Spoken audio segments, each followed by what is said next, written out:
blind walk of faith.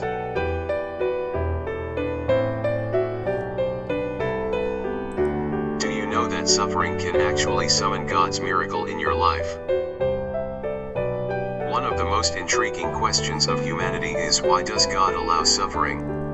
Sometimes people conjure up the idea of suffering to be the most feared experience in a Christian's life. The Jews always connected suffering with sin.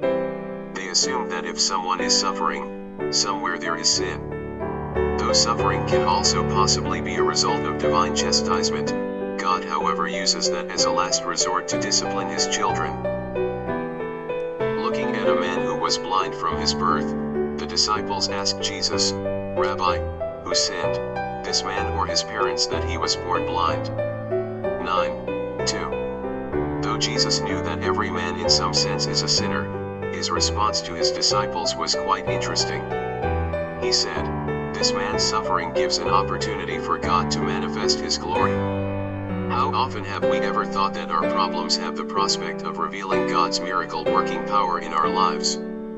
What an encouraging response Jesus has for all our questionable circumstances. That has happened, so that the power of God might be displayed in his life. 9:3. Jesus usually healed people on the spot. However, in this case, the man was sent to the pool of Siloam, situated in the Kidron Valley, outside the city walls. The blind man had to walk a few hundred yards before he sauntered down the staircase of 33 rock-cut steps to reach for the water. He endured those intense movements of anticipation as he managed to walk towards Siloam, fully believing the words of Jesus. God's miracles are reserved for those who believe in his words and are willing to walk by faith and not by sight. Lord, please give us the grace to walk in faith even when we don't see the light.